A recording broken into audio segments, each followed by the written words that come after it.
الحمد لله الذي خلق الموت والحياة ليبلوكم أيكم أحسن عملا وهو العزيز الغفور. أشهد أن لا إله إلا الله وحده لا شريك له وأشهد أن محمدا عبد الله ورسوله.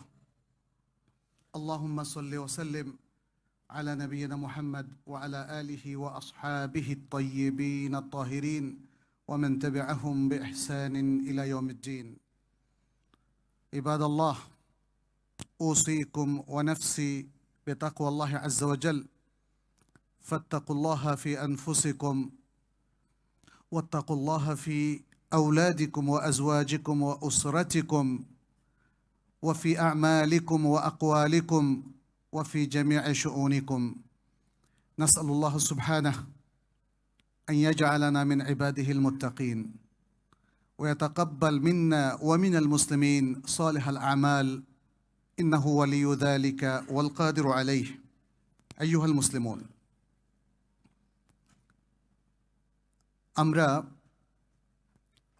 গত মাসে এবং তারও আগে পারিবারিক বিভিন্ন ইস্যু নিয়ে কথা বলছিলাম।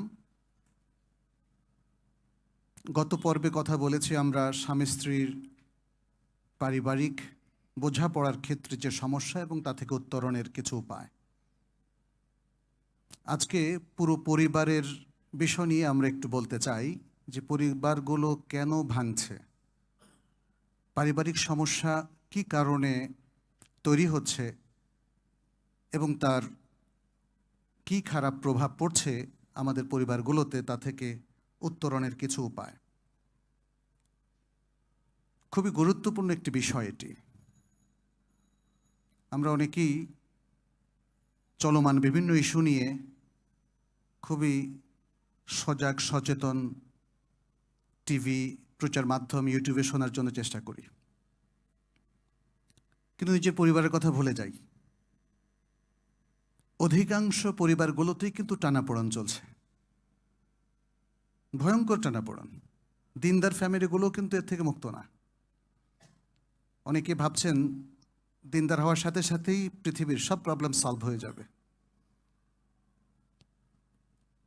কিন্তু দিনের পরিপূর্ণ অনুসরণ তো প্রয়োজন আছে। পরিবারগুলো টিকিয়ে রাখার জন্য দিনের রেকমেন্ডেশনটা কি, কেন ভাঙছে, ইসলামী শরিয়তের কোন নির্দেশনা লঙ্ঘনের কারণে ভাঙছে, সেগুলোও কিন্তু আমাদের একটু দেখা উচিত। এবং এর ফলে আমরা কতটুকু ক্ষতিগ্রস্ত হচ্ছি, কিভাবে আমাদের প্রত্যেক ব্যক্তির উপরে এবং পরিবারের বিভিন্ন মেয়েদের উপর, সন্তানের উপরের কুপ্রভাবটা কিভাবে তার জাল বিস্তার করছে, এগুলো কিন্তু আমাদের একটু দেখা উচিত। আন্তর্জাতিক, জাতীয় নানা ইস্যু আছে, কিন্তু আনফর্চুনেটলি আমরা দেখতে পাচ্ছি এগুলোকে কেউ ইস্যু বলছে না। আর ভাইরাল ইস্যু তো নয়ই, মনে হয় যেন ইস্যু মানেই হচ্ছে ভাইরাল ইস্যু। আসলে এগুলোই হচ্ছে আমাদের প্রধানতম ইস্যু। আমাদের ইমানের জায়গাটাকে কিভাবে রেডি করতে পারি, তৈরি করতে পারি, ইসলাম কি করে আমরা সকলে মিলে সুন্দরভাবে অনুসরণ করতে পারি এবং নিজেদের ব্যক্তিগত, সামাজিক কিংবা পারিবারিক সকল ক্ষেত্রে, সেগুলো আমাদের সিরিয়াস ইস্যু।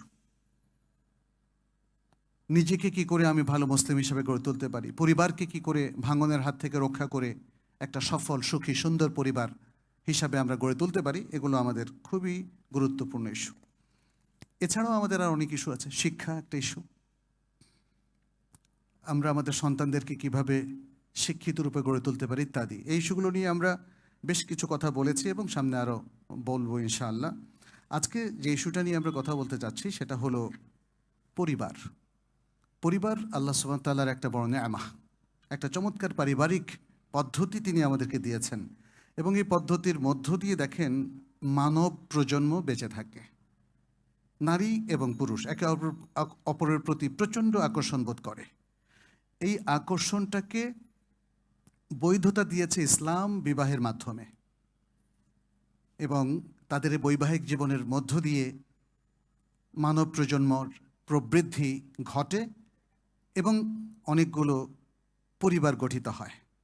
সমাজের প্রথম একক হচ্ছে পরিবারগুলো। এজন্য ইসলামী সমাজের জন্য ইসলামিক পরিবারগুলো খুবই খুবই গুরুত্বপূর্ণ। ইসলাম কখনো চায় না পরিবার ভেঙে যাক। সেজন্যে পরিবারগুলোকে টিকিয়ে রাখার জন্য ইসলাম ব্যক্তিদেরকে নির্দেশনা দিয়েছে প্রাণান্তকর চেষ্টা যেন তারা করে। তারা যেন তাদের নিজেদের মিসআন্ডারস্ট্যান্ডিংগুলোকে অ্যাড্রেস করে নিজেরাই যেন কাজ করে। তা না হলে কোরআন বলছে দুই পক্ষ থেকে দুজন সালিসি সিস্টেমের মধ্য দিয়ে যেন তারা পরিবারকে টিকিয়ে রাখার জন্য তারা শেষ চেষ্টাটুকু পর্যন্ত করে। আর না পারলে কি হবে সেটাও কোরআন বলেছে। তো আমরা আজকে প্রথমেই একটু আপনাদের সামনে তুলে ধরতে চাই যে পরিবার কেন ভাঙছে। পরিবার ভাঙনের সবচেয়ে বড় কারণ, মুসলিমদের জন্য বলছি, মুসলিম পরিবারগুলোর সবচেয়ে বড় কারণ হচ্ছে ইসলামী বিধান এবং ইসলামের নির্দেশনা সঠিকভাবে মেনে না চলা। পরিবারই তো গঠিত হয়েছে ইসলামের নির্দেশনা মেনে, তাই না? ইজাব কবুলের মধ্য দিয়ে, সাক্ষী সাবুদ মহারানা ইত্যাদি। অতএব এই পরিবারটা আল্লাহর পক্ষ থেকে বারাকা তৌফিক প্রাপ্ত হবে যদি সে আল্লাহর নির্দেশ মেনে চলে। যখনই আল্লাহর নির্দেশের অন্যথা সে করবে, লঙ্ঘন সে করবে, তখনই কিন্তু তার অশান্তি উৎপাদন শুরু হয়ে যাবে। যেমন মেয়েরা যদি হিজাব না করে, ছেলে মেয়েরা বা স্বামী স্ত্রী তারা যদি সালাত তরক করে এবং পরবর্তীতে কোরআন তরক করে, এরকম একের পর এক আমল তরক করার মাধ্যমে সে যদি দুনিয়াদার হয়ে যায়, দুনিয়া তো আমাদেরকে অশান্তি দেয়, দুনিয়া কিন্তু শান্তি দেয় না। দুনিয়া দেয় একরাশ লোভ, একটা নির্মমতা। দেখেন দুনিয়াদার সবাই প্রচণ্ড লোভী, আর অন্যদের উপর নির্মমতার চর্চা করে সে নিজের প্রভাব বলয় বিস্তার করে, সম্পত্তিও বাড়ায়, তাই না? এটাই তো দুনিয়ার আসল। দুনিয়ার মধ্যে ফেরাউন তো এমনি তৈরি হয় নাই। নমরুদ, ফেরাউন, আরও বড় বড় শক্তিগুলো লোভ তাদের পেছনে কাজ করেছে। তারপরে আরও অনেক কিছু এখানে আপনারা দেখবেন, অশ্লীলতার পেছনেও কিন্তু অনেক কিছু কাজ করে, লোভ, লালসা, আকর্ষণ, যেগুলো সবই অবৈধ। তাহলে আপনি যদি ইসলাম থেকে ডিটাচড হয়ে যান, মনে রাখবেন আপনি অশান্তির দিকেই আসলে পদক্ষেপ রাখছেন। পারিবারিক ভাঙনের সবচেয়ে বড় কারণ হচ্ছে এই জন্য ইসলাম থেকে একটু দূরে সরে যাওয়া। আল্লাহ সুবহানাহু ওয়া তাআলা এখানে আল কোরআনে এই আলোচনাটা সূরা তহার মধ্যে খুব চমৎকারভাবে করেছেন। বলেছেন, ফাইম্মা ইয়াতিয়ান্নাকুম মিন্নি হুদান ফামানিত্তাবাআ হুদায়া ফালা ইয়াদিল্লু ওয়ালা ইয়াশকা।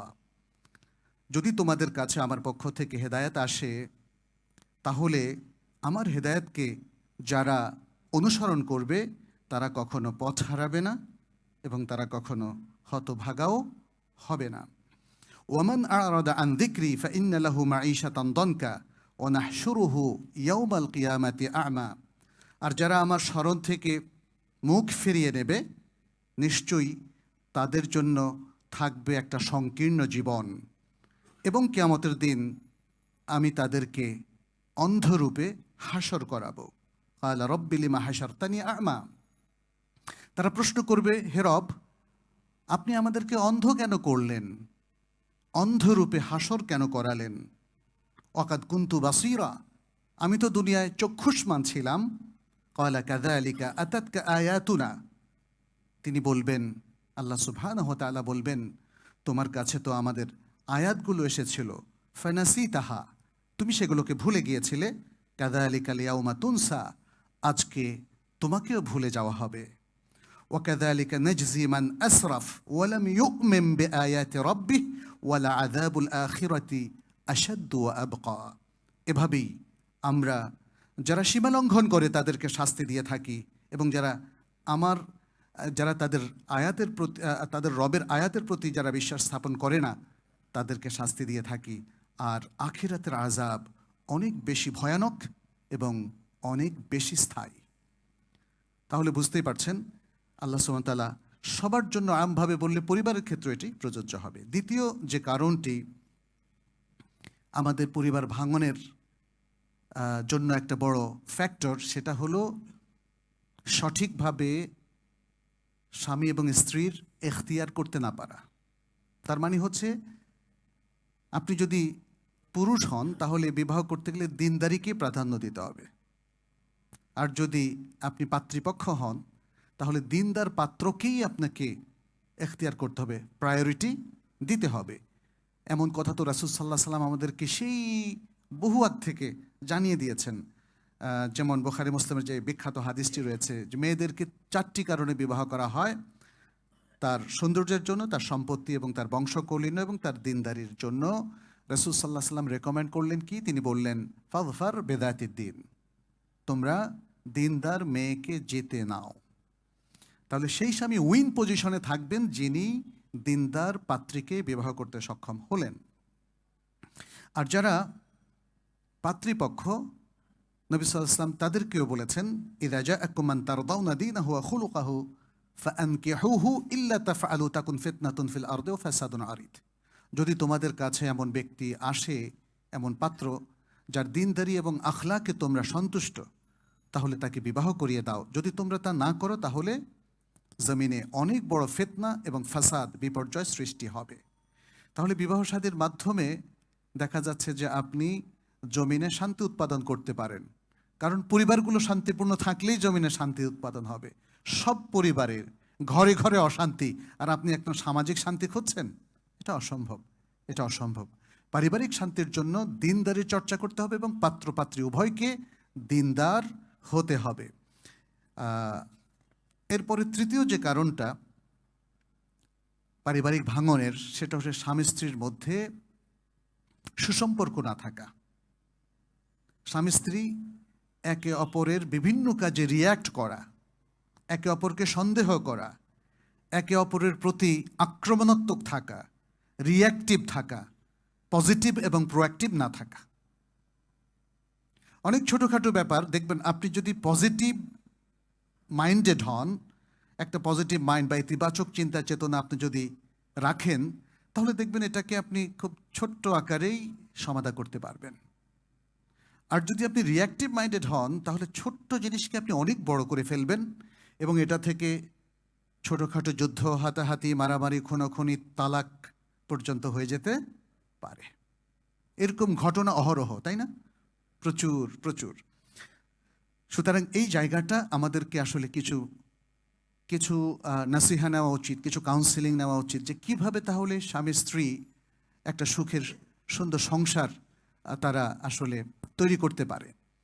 সেই জন্যে যে জিনিসগুলো দরকার, আমার মনে হয় আমি আরও বিভিন্ন খুতবায় কিংবা আলোচনায় বলেছিলাম যে মেয়েদের বিবাহের আগে, মেয়ে এবং ছেলে উভয়ের বিবাহের আগে কিছু প্রি ম্যারিটাল কাউন্সেলিং প্রয়োজন।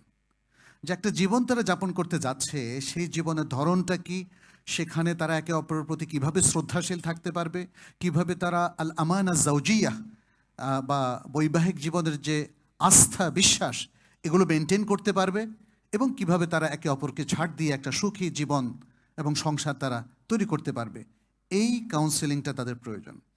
আর বিবাহ পরবর্তী যখন তারা বাস্তব পরিবার তারা যখন তৈরি করলো এবং পারিবারিক জীবন তারা যাপন করতে শুরু করলো, তখনও তাদের কিছু কাউন্সেলিং প্রয়োজন, এবং এটা টাইম টু টাইম, তাই না? দেখেন, আমরা যারা হয়তো সচ্ছল তারা অনেকেই তারা ডাক্তারি এখন একটা টেস্ট করান, কম্প্রিহেন্সিভ টেস্ট বা এরকম পুরো বডি চেক আপ, অনেকে ইয়ারলি একবার করে করেন। আবার অনেকে তার জন্য নির্ধারণ করে নিয়েছেন, কেউ হয়তো 5 ইয়ারলি একবার করেন, কেউ প্রতি বছর করেন, কেউ প্রতি 6 মাস পরেও করেন। যার জীবনের ঝুঁকি এবং প্রবলেম যত বেশি, তিনি তত বেশি এই টেস্টগুলো করান। কেন? কিন্তু আমাদের পারিবারিক যখন ঝুঁকি তৈরি হয়, অশান্তি উৎপাদন হয়, তখন কিন্তু আমরা আর এই কাউন্সেলিংটা করি না। আমরা মনে করি যে এমনি ঠিক হয়ে যাবে, আর ঠিক তো হয় না, বরং প্রতিদিন এই প্রবলেমগুলো আরও বাড়তে থাকে, একের প্রতি অন্যের ক্ষোভ আরও বেশি দানা বাঁধতে থাকে, এবং পরিশেষে সেটা যে কোনো মুহূর্তে ফেটে পড়ে। কখনো সেটা একের উপর অন্যের হস্তক্ষেপ অথবা হাত লাগানো, কিংবা সেটা পারিবারিক ভাঙন ইত্যাদি। অথচ আল্লাহ সুবহান তাআলা কি বলেছেন? সূরাতুন নিসার 19 নম্বর আয়াতে বলেছেন, ওয়া আশিরুহুন্না বিল মারুফ। যেহেতু পারিবারিক প্রধান, মুসলিম পরিবারগুলোর প্রধান কে? স্বামী, পুরুষ এবং বাবা। আর রিজালু কাওয়ামুন আলান নিসা বলে আল্লাহ সুবহানাহু ওয়া তাআলা সেটা স্পষ্ট করে দিয়েছেন। পাশ্চাত্যের সমাজ ব্যবস্থার সাথে আমাদের কম্পেয়ার করার কোনো প্রয়োজন নেই। সেখানেও মানুষ সুখে নেই, কিন্তু তারপরেও আমরা সেখানকার উদাহরণ টেনে নিয়ে আসি যে সেখানে সমান অধিকার, অমুক তমুক আরও কত কিছু। কিন্তু মানুষ তো সেখানে মানবিক জীবনযাপন করে না। অশ্লীলতা, জেনা, ব্যভিচার, নাইট ক্লাব, অমুক তমুক দিয়ে তারা সেখানে মানবেতর জীবন যাপন করে, পশুর জীবন যাপন করে। অতএব সেটা কখনোই আমাদের কাছে এক্সাম্পল হতে পারে না। এখানে পুরুষরাই হচ্ছে প্রধান। ফলে আল্লাহ তাআলা পুরুষদেরকে অ্যাড্রেস করে একটা নির্দেশনা দিলেন কি, ও আশিরুহুন্না বিল মারুফ, পুরুষরা তোমরা নারীদের সাথে সুন্দরভাবে জীবনযাপন করো। ফাইন কারিহতুমুহুন্না, যদি তোমরা তাদের কোনো জিনিসকে অপছন্দ করে থাকো, ফাআসা আন তাকরাহু শাইআন ওয়া ইয়াজআল আল্লাহু ফীহি খায়রান কাসীরা, তাহলে হয়তো তোমরা কোনো একটা জিনিসকে অপছন্দ করলে অথচ আল্লাহ তাআলা তার মধ্যে বা তার সেই জিনিসটার মধ্যেই আল্লাহ অনেক কল্যাণ রেখে দিয়েছেন। অনেক স্বামী স্ত্রীকে তালাক দিতে চায়, অথচ হয়তো এই স্ত্রীর মধ্যে অনেক কল্যাণ আছে। একটা জেদের কারণে সে সেটাকে ইগনোর করে, উপেক্ষা করে। অনেক সময় অনেক নারী তার স্বামী থেকে তালাক নিতে চায় অথবা তালাক নেওয়ার প্রক্রিয়া করে, অথচ এই স্বামী হয়তো তার জন্য বিশাল আশীর্বাদ ছিল, বারাকা ছিল, কিন্তু জাস্ট কিছু দু একটা ছোটোখাটো বিষয় যেটা তারা দুজনে মিলেই সমাধান করতে পারত, সেটাকে ইগনোর করার কারণে তারা তালাকে চলে গেল। একজন পুরুষের জন্য অবশ্যই তার স্ত্রীকে তালাক দেওয়া এটা শুভ কোনো কাজ নয়, এবং একজন নারীর জন্য এটা বলা যায় তালাকের মাধ্যমে বিচ্ছিন্ন হওয়া একটা বালা মুসিবত। যখন তারা পরিপূর্ণভাবে বিচ্ছিন্ন হবে তখন টের পাবে, এখন হয়তো টের পাচ্ছে না, এখন জেদ কাজ করছে। এগুলো হচ্ছে আমাদের ভাঙনের একটা বড় কারণ, যে স্বামী স্ত্রীর মধ্যে মিলঝুল হচ্ছে না, বরং স্বামীর পক্ষের কিছু বন্ধুবান্ধব তারা তাকে আরও উত্তেজিত করে দিচ্ছে, আর অনেক সময় মেয়ের পক্ষের বাবা মা অথবা ভাই বোন কিংবা তাদের বান্ধবী অনেক সময় তারাও এই জিনিসকে আরও উস্কে দিচ্ছে, তারা এটাতে মজা পাচ্ছে, তাই না? এতে করে অনেক সংসার ভেঙে যাচ্ছে। চতুর্থ যে কারণটি সেটি হচ্ছে স্বামী স্ত্রী একের অপরের সাথে খারাপ আচরণ। খারাপ আচরণ মানে স্বামী স্ত্রীর সাথে ভালো আচরণ করে না, স্ত্রী স্বামীর সাথে ভালো আচরণ করে না। একটু আগের সাথে এটার একটু পার্থক্য আছে। একটু আগে আমরা বলছিলাম তাদের মধ্যে একটা সুন্দর বোঝাপড়া না থাকা, সারাক্ষণ ঝগড়া বিবাদ লেগে থাকা। আর এটা হচ্ছে হয়তো ঝগড়া বিবাদ নাই, কিন্তু শুরু থেকেই তারা একে অপরের প্রতি আক্রমণাত্মক, কিছু খারাপ আচরণ। যদি স্ত্রী কিছু রান্না করে তখন স্বামীর ভালো লাগে না, তার ভালো লাগে অন্যদের রান্না, তাই না?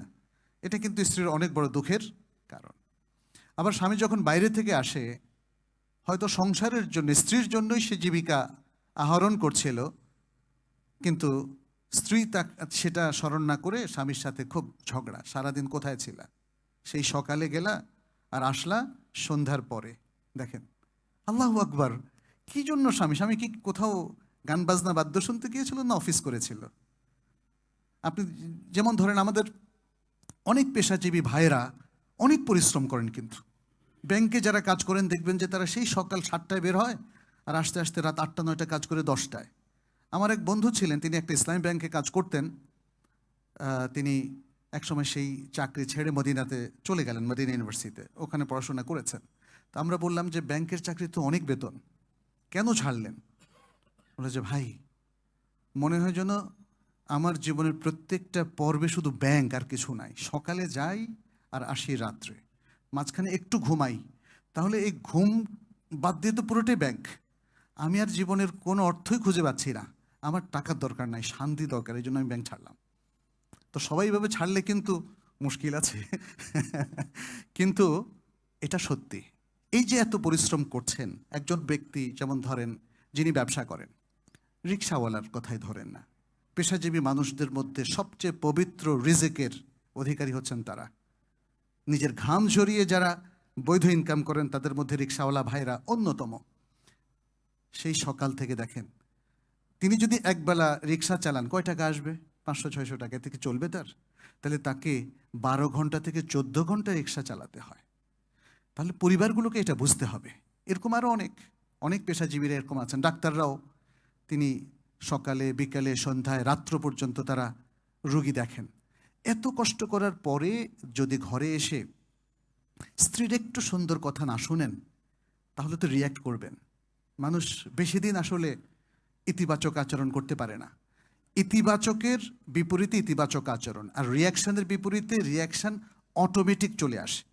শুধুমাত্র সেই লোকেরা নিজেকে বাঁচাতে পারে যারা বুদ্ধিবৃত্তিক চিন্তা করে। অতএব আমাদের এই জায়গাটা খেয়াল রাখতে হবে যে আজকে এই ছোটোখাটো ব্যাপার, তরকারিতে নুন কম হয়েছে, আসতে একটু লেট হয়েছে, বাইরে কি করেছে, এই সমস্ত বিষয়গুলো নিয়ে আমরা যদি খারাপ আচরণ করি তাহলে এটার ফল বড়ই বেদনাদায়ক হবে।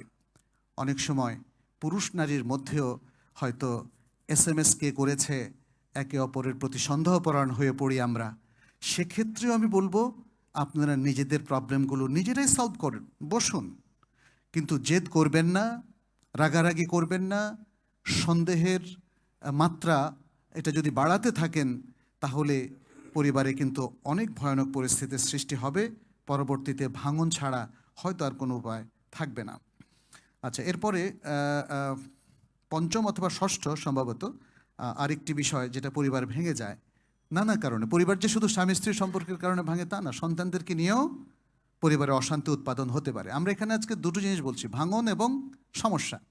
পরিবারে আরেকটা সমস্যা তৈরি হয় অথবা ভাঙনের দিকে নিয়ে যায়, সেটা হচ্ছে যদি পরিবারের অভিভাবক পরিবারের ব্যাপারে গাফিল থাকেন। অভিভাবক তার স্ত্রীও যেমন আছে, সন্তানও তেমন আছে। তিনি যদি তার সন্তানদের দেখাশোনা থেকে গাফিল থাকেন তাহলে সন্তান বখাটে হয়ে যেতে পারে। অল্প বয়সী সন্তানরাও নানা রিলেশনে জড়িয়ে পড়তে পারে। পারিবারিক ফেমটা, তার যে রেপুটেশন, সেটা একদম ধ্বংস হয়ে যেতে পারে। এবং এগুলো নিয়ে স্বামী স্ত্রীর বচসা, দ্বিমুখী ত্রিমুখী চতুর্মুখী ঝগড়াঝাঁটি পরিবারকে অশান্ত করে দেয় এবং ভাঙনের দিকে নিয়ে যায়। এরপর যে পয়েন্টটি ষষ্ঠ বা সপ্তম, সেটি হলো পারিবারিকভাবে যারা যে দায়িত্ব পালন করার কথা সেখানে যদি দুর্বলতা দেখা দেয় অথবা ঠিক মতো সে দায়িত্বটা পালন না হয় তাহলেও পরিবার কিন্তু ভেঙে যায়, পরিবারে অশান্তি উৎপাদন হয়। এটা যে কোনো একটা সিস্টেমের মধ্যে আপনি দেখেন না, যে কোনো প্রতিষ্ঠান যদি দায়িত্বশীলেরা দায়িত্বপূর্ণ আচরণ না করেন, ঠিকমতো দায়িত্ব পালন না করেন, তাহলে সেখানে গুড গভর্নেন্স আর থাকে না, পরিচালনায় ত্রুটি। সুতরাং সব কিছুতে হযবরল অবস্থা এবং পরিশেষে তার সব কিছু ভেঙে পড়ে। পরিবারও একটা প্রতিষ্ঠান, কিন্তু এটা ছোট্ট আকারের একটা প্রতিষ্ঠান। ফলে এখানে মা বাবা স্বামী স্ত্রী সন্তান সন্ততি প্রত্যেককে তার দায়িত্ব পালন করতে হবে এবং সে দায়িত্ব পালন করার জন্য তাদেরকে আগে এডুকেটেড হতে হবে। স্বামীকে জানতে হবে স্ত্রীর অধিকারটা কী, এবং স্ত্রীকেও জানতে হবে স্বামীর প্রতি তার কর্তব্যটা কী, অধিকারটা কী। এগুলো নিয়ে আমরা গত পর্বে আলোচনা করেছি। বাবা মাকে জানতে হবে সন্তানের প্রতি তার দায়িত্বটা কী, সন্তানকে রেইজ আপ করার জন্য কি দায়িত্ব পালন করতে হয়। আর সন্তানকেও জানতে হবে বাবা মার প্রতি তার কী আচরণ হওয়া উচিত, তাদের টেক কেয়ার করতে গেলে কি করতে হবে, এগুলো জানতে হবে। এগুলো না জানা থাকলে সমস্যা। ছোট্ট একটা উদাহরণ দেই, আমরা প্যারেন্টিং নিয়ে অনেক কথা বলি। প্যারেন্টিংয়ের মধ্যে যে যদি আসে যে সন্তানের এডুকেশনের দায়িত্ব মূলত কার, বাবার নাকি মায়ের, এক্ষেত্রে আমরা দেখি যে রাসূল সাল্লাল্লাহু আলাইহি ওয়াসাল্লাম সব ক্লিয়ার করে দিয়েছেন।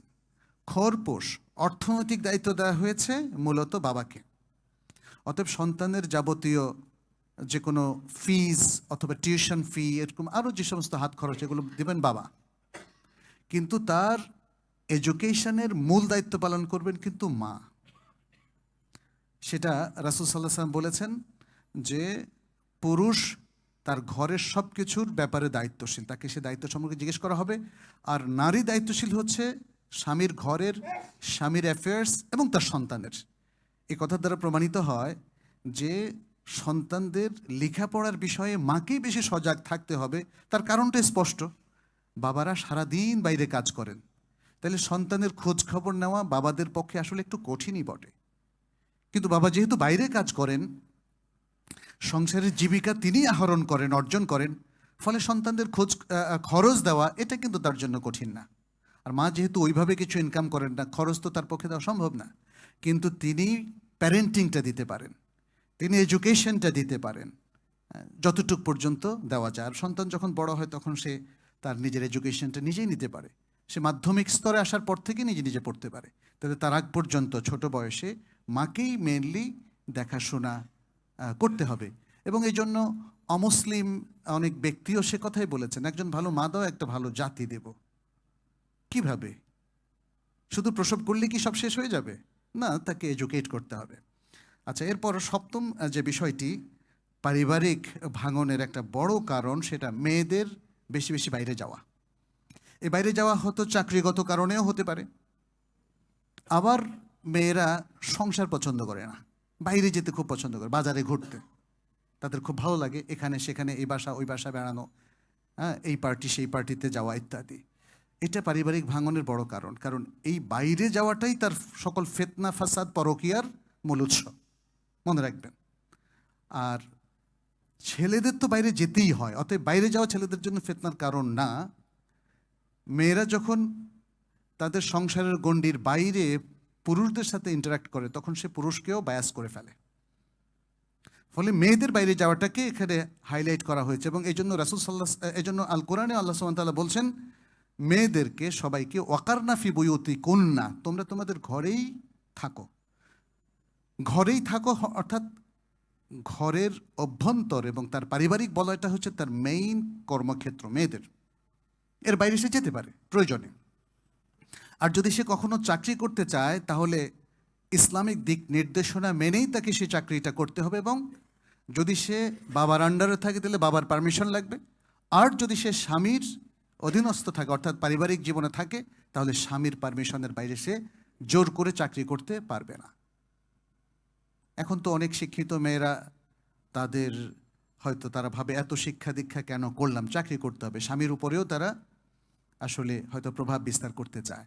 হ্যাঁ, স্বামীকে কনভিন্স করে যদি যান কোনো অসুবিধা নেই, কিন্তু স্বামীকে কনভিন্স না করলে পারিবারিক সিস্টেমটা ভেঙে পড়বে। মনে রাখবেন, মনে রাখবেন, এটা একটা দেশের মতো। দেশের কিছু করতে হলেও দেশের মূল অথরিটি বা প্রতিষ্ঠানের মধ্যেও কিছু, যত ভালোই আপনি বলেন না কেন, প্রতিষ্ঠানের অথরিটি যদি ওটাকে অ্যাকসেপ্ট না করে, আপনি করতে পারবেন? অথরাইজেশন প্রয়োজন, অথরাইজেশন। মেয়েরা হয় বাবার আন্ডারে, নয় স্বামীর আন্ডারে। অতএব তাদের অথরাইজেশন প্রয়োজন বাইরের যে কোনো কাজে এঙ্গেজড হতে গেলে। আর স্বামী স্ত্রী কিংবা বাবা মা তাদেরকেও মনে রাখতে হবে, মেয়েদেরকে বাইরে এঙ্গেজ করতে গেলে শরিয়া ভায়োলেশন করা যাবে না, এটা মনে রাখতে হবে। কারণ আমরা শুরুতেই মেইন পয়েন্টটা বলেছিলাম, আপনি যখনই ইসলামী বিধানগুলোকে ভায়োলেট করবেন, তখনই অশান্তির মূল বীজটা আপনি বপন করলেন, এবং তখনই পারিবারিক ভাঙন কিংবা সমস্যা শুরু হয়ে যাবে। কারণ আপনি যত বেশি লঙ্ঘনে পাপে যাবেন, ততই আপনার উপর থেকে বারাকা উঠিয়ে নেওয়া হবে। সুতরাং এটা হচ্ছে একটা বড় কারণ। আরেকটা বড় কারণ হচ্ছে স্বামী স্ত্রী যে কোনো কাজে তাদের মূল রেসপন্সিবিলিটি পালন না করে একে অপরকে ব্লেম করা, একে অপরকে ব্লেম করা। এটা, এই অভ্যাসটাও দেখা যায় যে তারা হয়তো যে কোনো পারিবারিক ব্যর্থতার জন্য নিজের কোনো দায় দায়িত্ব স্বীকার করে না, তারা তার পার্টনারের দায় দায়িত্বটাকে বড় করে দেখে এবং নিজের ব্যর্থতার দায়ও আরেকজনের উপরে চাপায়। তখন তো একটা জুলুম, এটা একটা জুলুম। ফলে কিন্তু আপনার পার্টনার সেটা মেনে নেবেই না। আপনি আমার উপর দায়িত্ব চাপাচ্ছেন, অথচ আমার বিশ্বাস আপনারও ত্রুটি আছে এবং সেটা আমি জানি, এটা তো ইনসাফ হলো না। তাহলে প্রত্যেকেই দায়টা যদি ভাগ করে নেই, যে আমার পার্টে আমার এই ত্রুটিটা হয়েছে, আপনার পার্টে আপনার এই ত্রুটিটা হয়েছে, তাহলে আসুন সংশোধন করি, ইমপ্রুভ করি নিজেদেরকে, এতে করে হয়তো ভাঙনটাকে রোধ করা যায়। এরপর আরেকটা মূল কারণ হচ্ছে পারিবারিক ব্যাপারে অন্যদের ঢোকার সুযোগ করে দেওয়া। যে দেখবেন যে বন্ধু বান্ধব থেকে আরম্ভ করে প্রতিবেশী প্রয়োজন না হলে তাদের কাউকে পারিবারিক ব্যাপারে নাক গলাতে দেবেন না। অধিকাংশ মানুষ নাক গলিয়ে একটু উল্টাপাল্টা করাটাই পছন্দ করে, মানে খুব কনস্ট্রাকটিভ রোল কম মানুষে প্লে করে শুধু কাউন্সিলররা। যদি কোনো দিনই ভালো ব্যক্তিত্ব অথবা জ্ঞানী গুণী ব্যক্তিত্ব, ওদের কাছে আপনারা নাসিহা নেওয়ার জন্য যান, সেই জায়গায় কিছু কনস্ট্রাকটিভ জিনিস পাবেন। তারপরেও দেখতে হবে যার কাছ থেকে নসিহা নিলেন তার দিনদারির লেভেলটা কতটুকু। খুবই ভয়ঙ্কর কিছু নসিহাও আমি শুনেছি অনেকের কাছে, যারা হয়তো দিনদার না, হয়তো একজন মহিলা গেলেন তার কাছে কিছু তার স্বামীর ত্রুটি নিয়ে, তখন এমনকি একটা কাউন্সিলিংয়ে ব্যক্তি নিজে আমাকে বলেছেন যে স্বামীর ত্রুটির বিপরীতে মহিলাকে সেই কাউন্সিলর পরকীয়ার অনুমতি দিয়েছিলেন। সুতরাং আমাদেরকে কিন্তু কেয়ারফুল থাকতে হবে যে কার কাছ থেকে নিচ্ছি, তার দিনদারি লেভেলটা কতটুকু, তিনি কি শরিয়া লঙ্ঘন করে আমাকে কাউন্সেলিং দিচ্ছেন, এটাও কিন্তু আমাদেরকে ভাবতে হবে। তো যাই হোক, মানে অনেক সময় দেখা যাচ্ছে আপনজনকেও কিন্তু নিজের পরিবারে অ্যাক্সেস দিতে নেই। অনেক মায়েরা তার নিজের মেয়ের সংসারকে ধ্বংস করেন, অনেক বোনেরা তার বোনের সংসারকেও ধ্বংস করেন। আর মহিলারা দেখা যায় যে অনেক সময় তারাই তো অভিযোগ করে বেশি, অনেক সময় দেখা যায় তার নিজের পার্টের কোনো ত্রুটি বলে না, শুধু স্বামীর ত্রুটি। তখন অন্যরা বলে এই স্বামীর সাথে তো তোমার থাকা উচিত না, তার আপনজনেরাই বলে। কিন্তু যেদিন সংসার ভাঙে সেদিন সে ফিল করে, আহা কোথায় আমার সেই সুন্দর বুদ্ধিদাতারা, আজকে তো আমি একা। আর জানেন যে বাংলাদেশের এই সমাজে আসলে তালাক প্রাপ্তদের বিবাহটাও একটু টাফ। হ্যাঁ, আপনাকে অনেক কম্প্রোমাইজ করে, অনেক ছাড় দিয়ে সেকেন্ড বিবাহতে রাজি হতে হয়। ফলে প্রত্যেকে তার নিজের সংসার টিকিয়ে রাখার চেষ্টা করবেন। এটাকে যদি সফল করতে পারেন তাহলে একটা অত্যন্ত চমৎকার সফল একটা পরিবারের অধিকারী আপনারা হতে পারবেন। আরেকটা ধ্বংসাত্মক বিষয় আমাদের সংসারে অশান্তির দাবানল জ্বালিয়ে দেয়, সেটা হচ্ছে মাদক সেবন। মাদক সেবন অনেক সময় আমরা সন্তানরা কি কোথায় যায় আমরা জানি না। খুব নামকরা ইংলিশ মিডিয়াম স্কুলে আমরা সন্তানদেরকে পড়াই, কিন্তু আমার কাছে বেশ কিছু রিপোর্ট আছে, আমি দেখলাম যে সমস্ত আধুনিক স্কুলগুলোতে ধনীর দুলারিরা যেখানে পড়ে সেখানেই মাদকের বড় বাজার। কারণ এদের কাছে টাকা আছে, অতএব মাদক তো সেখানেই যাবে, তাই না? যদিও গরিবদের ক্ষেত্রেও এটা যে ঘটে না তা না, কিন্তু এটা মনে রাখতে হবে কোনো প্রকার মাদকে যেন কেউ সম্পৃক্ত না হয়। সেটা অনেক ধরনের, ছোটোখাটো হতে পারে। আমাদের ছোট বাচ্চারা যেন দুষ্টামি করেও সিগারেট হাতে না তুলে নেয়, সেটাও দেখতে হবে। পাশাপাশি গাঁজা কিংবা ইয়াবা অথবা হিরোইন, এরকম আরও অনেক কিছু আছে। কত সংসারকে যে ধ্বংস করেছে মাদক সেবন। আপনারা মাদক নিরাময় কেন্দ্রগুলোতে একটু যায় দেখেন, অনেক ভালো ভালো ফ্যামিলির, অনেক দিনদার ফ্যামিলির ছেলেমেয়েরাও সেখানে আছে, নিরাময় হওয়ার চেষ্টা করছে। কিন্তু আমাদের খেয়াল রাখতে হবে যেন এই ধরনের কোনো কিছু আমাদের মধ্যে না ঘটে। আরেকটা বড় কারণ যদি আমাদের মধ্যে থাকে তাহলেও পরিবারগুলো সমস্যার মুখোমুখি হয়, ভাঙনের মুখোমুখি। সেটা হলো খারাপ সংসর্গ, খারাপ বন্ধু। সেটা বাবার বন্ধু যদি খারাপ হয় তাহলেও সে পুরো পরিবারকে ধ্বংস করবে। মায়ের বন্ধু বা বান্ধবী কিংবা সন্তানদেরও বন্ধু বান্ধব যদি খারাপ হয় তাহলে আমাদের পরিবারগুলোর উপর এটা বড় ধরনের হুমকি হবে। রাসূল সাল্লাল্লাহু আলাইহি ওয়াসাল্লামের জন্য বারবার আমাদেরকে সতর্ক করেছেন। তিনি আল জালিস আস-সালেহ জালিস আস-সু এর উদাহরণ দিয়েছেন যে ভালো বন্ধু এবং খারাপ বন্ধু তাদের উদাহরণটা কেমন। তিনি বলেছেন ভালো বন্ধুর এবং খারাপ বন্ধুর উদাহরণ হচ্ছে মিস্ক যে বহন করে এবং যে ওই হাঁপড়ে ফুঁ দেয় তাদের মতো। মিস্ক যে বহন করে তার সাথে যদি কিছুক্ষণ থাকেন দেখবেন তার কাছ থেকে আসলে আপনার গায়েও মিস্কের গন্ধ পাওয়া যাবে, ভালো ভালো জিনিসগুলো পাওয়া যাবে। ভালো ব্যক্তিদের সাথে, স্কলারদের সাথে উঠা বসা, দিনদারদের সাথে উঠা বসা করলে কিছুদিন কোরআন হাদিস না পড়েও আপনার শেখা হয়ে যাবে, যাবে না? আর যদি খারাপদের সাথে শেখে তাহলে খারাপ অভ্যাসগুলো আপনার মধ্যে ঢুকবে। যদি যে সিগারেট পান করে তার সাথে যদি আপনি বেশি উঠা বসা করেন দেখবেন যে সিগারেট ধরে ফেলবেন। এভাবে আরও অন্যান্য বদভ্যাসগুলো ঢুকে যায়। এই জন্য আমাদেরকে মনে রাখতে হবে যে পারিবারিক ভাঙনের ক্ষেত্রে এই যে বড় বড় কারণগুলো সেটা সম্পর্কে সতর্ক থাকা। সর্বশেষ আরেকটা আমি বলবো, সেটি হচ্ছে প্রচার মাধ্যম, অনলাইন জগৎ। এটাও পারিবারিক ভাঙনের একটা বড় কারণ এবং পরিবারের সমস্যা হওয়ার একটা বড় কারণ। সোশ্যাল নেটওয়ার্ক এখন সবাই জানে এটা আসলে আনসোশ্যাল, মানুষকে পুরো অসামাজিক করে দেয়। সারাদিন দেখেন সোশ্যাল নেটওয়ার্কে সে ঘুরে বেড়ায়, কিন্তু পরিবারের কারো খবর নাই। আপনার সন্তান যদি আল্লাহ না করুক কোনো এডিকশানে পড়ে যায়, তাকে খেতে বললেও সে খেতে আসবে না, সে ওই যে একটা অ্যান্ড্রয়েড নিয়ে অথবা ট্যাব নিয়ে বসে পড়ে আছে, তাই না?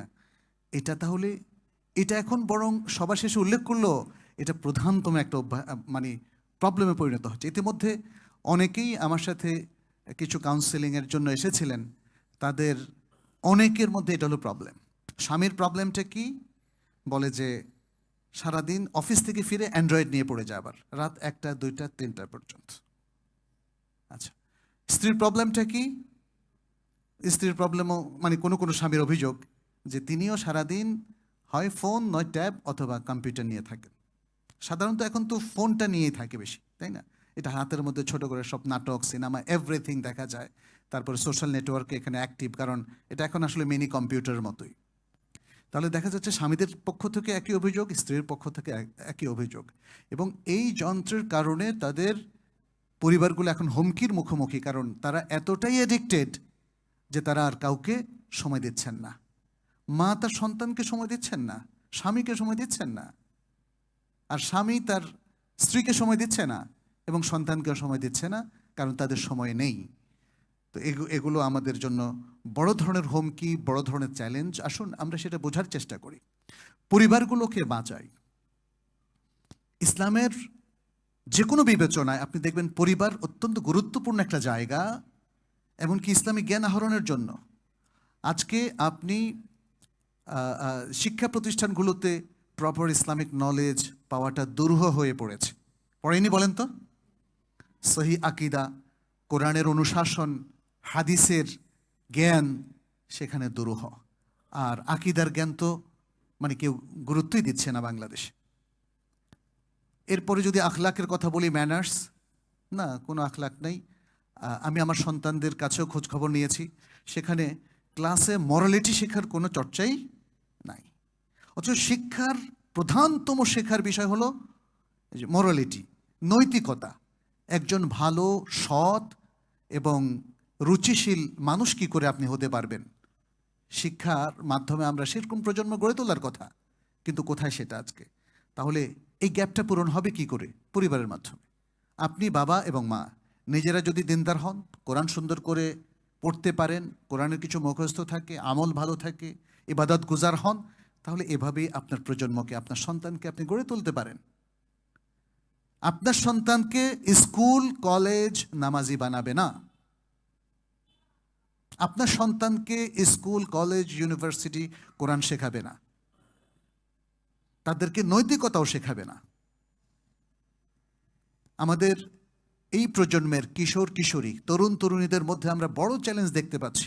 তারা পাশ্চাত্য কালচারে অভ্যস্ত হয়ে যাচ্ছে, বরং আমাদের শিক্ষা প্রতিষ্ঠানগুলো কো এডুকেশন থেকে শুরু করে পাশ্চাত্যের নানা খারাপ জিনিস এখন আমদানি করছে।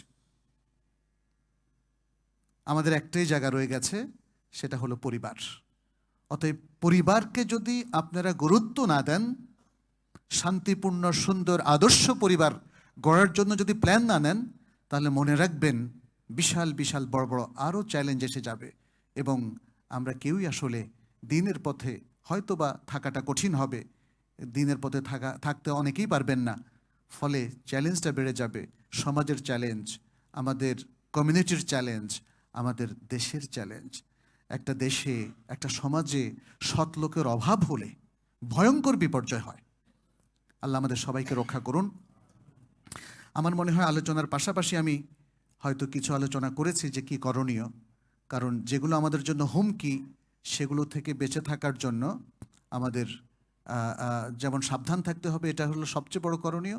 পাশাপাশি আরও কিছু করণীয় আছে, সেই করণীয়গুলো নিয়ে আমরা পরবর্তীতে আবারও আলোচনা করব ইনশাআল্লাহ।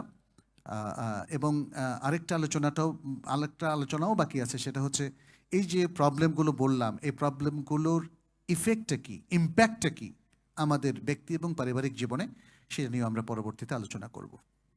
আল্লাহ তাআলা আমাদের সকল ত্রুটি দূর করে দিন, আমাদের পাপগুলোকে মাফ করে দিন, আমাদের ভুলগুলোকে সংশোধন করে দিন, আমাদের পরিবারগুলোকে আদর্শ পরিবারে পরিণত করে দিন। আকুলু কাউলি হাযা ওয়া আস্তাগফিরুল্লাহ লি ওয়া লাকুম ওয়া লিসাইরিল মুমিনিন ফাস্তাগফিরুহু ইন্নাহু হুয়াল গফুরুর রহিম।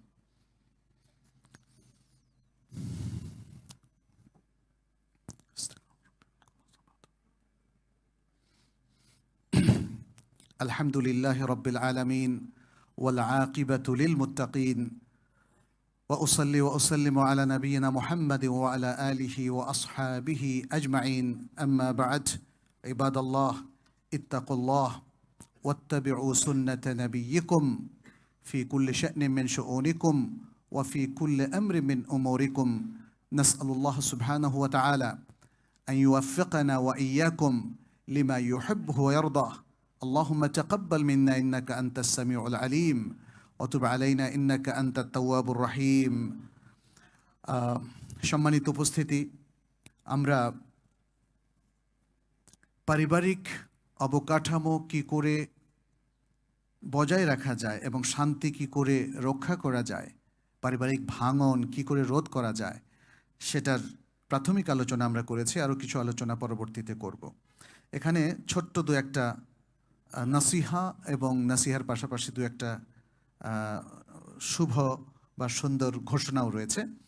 প্রথম বিষয়টা আমাদের কাছে অনেকে অনুরোধ করেছেন বলার জন্যে যে আমাদের বোনদের যেন স্বামীদের প্রতি আনুগত্যটা আরেকটু বাড়ানো হয়। এটা আসলে আধুনিক জীবনের একটা ফলাফল। ম্যাক্সিমাম ক্ষেত্রেই মেয়েদের মধ্যে আনুগত্যটা কমে গেছে, নানা কারণ আছে। হয়তো স্বামীর বাড়াবাড়ি, স্বামীর ডমিনেটিং অ্যাপ্রোচ এবং পাশাপাশি আধুনিক শিক্ষারও একটা কুফল বলতে পারি আমরা। কারণ আধুনিক শিক্ষা মেয়েদেরকে একদম স্বতন্ত্র করে ফেলেছে। ফলে মেয়েরা ভাবে যে স্বামীর প্রতি আমার কোনো ডিপেন্ডেন্সি নাই।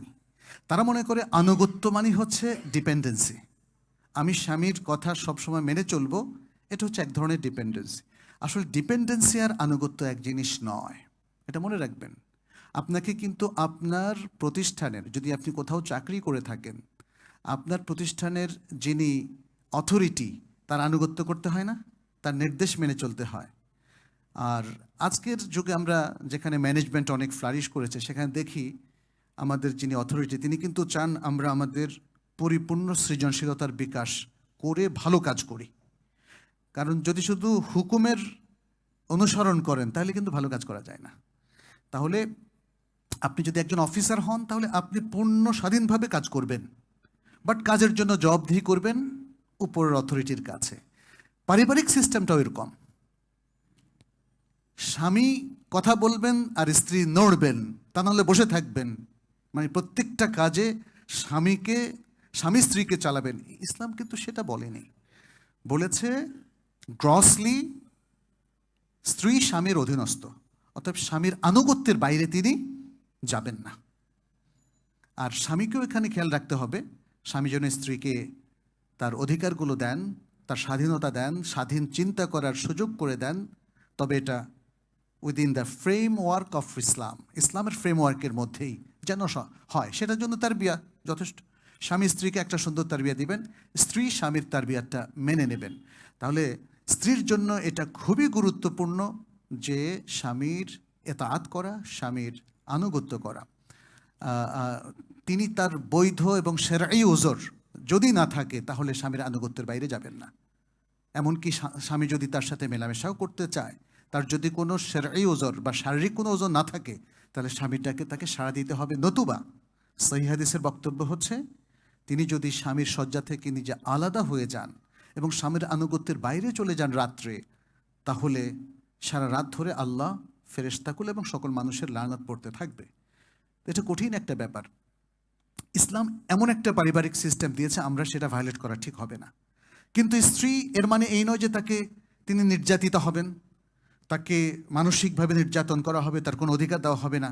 যদি দেওয়া না হয়, সে জায়গায় তিনি তার এই অভিযোগটা তার মুরব্বীদের কাছে, দুই ফ্যামিলির লোকদের কাছে অ্যাপ্রোচ করতে পারেন। এবং যিনি এখানে কাউন্সেলিং করবেন বা সালিসি করবেন, তার উচিত হবে স্ত্রীকে তার অধিকার দেওয়া, যাতে কোনো নারী নির্যাতিতা না হন। এটা এনশিওর করা মুসলিম কমিউনিটির দায়িত্ব, আলেম ওলামাদের দায়িত্ব। সুতরাং সবাই যদি একটা সুন্দর পরিপূরকভাবে আমরা কাজ করি, তাহলে আশা করা যায় যে ইনশাল্লাহ আমাদের স্বামীরাও তাদের দায়িত্ব সঠিকভাবে পালন করবেন, আর স্ত্রীরাও স্বামীদের পূর্ণ আনুগত্য পোষণ করবেন ইনশাল্লাহ। ঘোষণার মধ্যে প্রথম ঘোষণা হলো, আইআরডিসি মসজিদ সিদ্দিকের একটা দাওয়াতি প্রতিষ্ঠান, আপনারা জানেন। সেখানে একটা ডিপ্লোমা কোর্স অফার করা হচ্ছে। আপনাদের কাছে হয়তো এখানে ঘোষণাটা টাঙানোও থাকবে। একটা ব্যতিক্রমধর্মী ডিপ্লোমা কোর্স সরাসরি এখান থেকে শেখার সুযোগ রয়েছে। কোনো কারণে কেউ অনুপস্থিত থাকলে হয়তো তিনি অনলাইন ক্লাসে অ্যাটেন্ড করতে পারবেন, কিন্তু মূলত এটা সরাসরি একটা কোর্স, যেখানে আমাদের 6টা কোর্স থাকবে। প্রাথমিকভাবে প্রথম 4 মাসে 4টা কোর্স চালু থাকবে। আমি ছাড়াও আরও বড় বড় শায়েখরা এখানে পড়াচ্ছেন। এর মধ্যে আছেন professor doctor Abu Bakar Zakaria, professor doctor Mohammad Saifullah এবং ডক্টর আব্দুল্লাহ আল কাফি। উসুলুল ফিকহ, আকীদা সহ ফিকহের এবং আরও অন্যান্য বিষয়গুলো এখানে থাকছে ইনশাল্লাহ। আপনাদের প্রতি আমাদের উদাত্ত আহ্বান হচ্ছে, আপনারা এই সুযোগটা নেন। এখানে অথেন্টিক জ্ঞানটাই শেয়ার করা হবে, অথেন্টিক সোর্স থেকে, এবং অথেন্টিক রিসোর্সদেরকে আপনারা পাবেন ইনশাল্লাহ। জ্ঞান সঠিক সোর্সে পাওয়াটা অনেক মুসলিম কমিউনিটিতে, আমাদের দেশের অনেক জেলায় এটা খুব দুরূহ হয়ে পড়েছে। বিভিন্ন জায়গায় বেদাত শিরকের ঘন ঘটা। এই জায়গায় যে সুযোগটা এখানে ক্রিয়েট করা হয়েছে, আপনারা সেটা গ্রহণ করবেন ইনশাল্লাহ। আর পাশাপাশি আমাদের আরেকটা প্রতিষ্ঠান তাইবা একাডেমি, তারও ডিপ্লোমা ইন ইসলামিক স্টাডিজের একটা এনরোলমেন্ট চলছে, সেটা সম্পূর্ণ অনলাইন ভিত্তিক। এই কোর্স থেকে, যেটা আইআরডিসির যে ডিপ্লোমা, তা থেকে একটু ব্যতিক্রমধর্মী, একটু প্রাথমিক লেভেলের যারা শিখতে চান, তারা এখানে অনলাইনে কোর্সে এনরোল করতে পারেন। তো এই দুটো ঘোষণা আপনাদের জন্যে, জ্ঞানের দুটো দুয়ার আমরা আপনাদের সামনে উন্মুক্ত করে দিলাম। আশা করছি আপনারা এই দরজা দিয়ে প্রবেশ করবেন ইনশাআল্লাহ। আর আমাদের কাছে আরও অনেকেই দোয়া চেয়েছেন, তাদের হয়তো মৃত আত্মীয় স্বজন আছে, যারা আমাদের মুসলিম ভাই বোন এবং অসুস্থ বিপদগ্রস্ত ব্যক্তিরা আছেন, ফিলিস্তিনের মুসলিম ভাই বোনেরা আছেন, এবং অন্যান্য যারা এখানে এসছেন, তাদের সবার জন্য দোয়া। আমরা তাদের জন্য দোয়া করছি। আল্লাহ যেন আমাদের মৃত ভাই বোনদেরকে আল্লাহ যেন জান্নাতুল ফেরদাউস নসিব করেন, তাদের কবর আযাব এবং জাহান্নামের আযাব তাদের মওকুফ করে দেন। আল্লাহ যেন যারা অসুস্থ তাদেরকে আরোগ্য দান করেন, যারা অভাবগ্রস্ত তাদের অভাব দূর করে দেন, যাদের বিভিন্ন হাজাত রয়েছে আল্লাহ যেন তাদের বৈধ হাজাতগুলো পূরণ করে দেন, যাদের সমস্যা আছে সে সমস্যা দূর করে দেন, যারা পাপে আছে আল্লাহ যেন তাদের পাপকে মোচন করে দেন, পাপমুক্ত জীবনযাপনের তৌফিক দেন। আমাদের এই মসজিদে যারা আসছেন, যে সকল মুসল্লি, আল্লাহ যেন তাদেরকে এবং তাদের আত্মীয় স্বজন, এর বাইরেও সকল মুসলিমকে আল্লাহ যেন ক্ষমা করে দেন, রহমত এবং বরকত বর্ষণ করেন, মজিদ ইতাআত এবং কোরআন সুন্নাহ অনুসরণের তৌফিক দান করেন।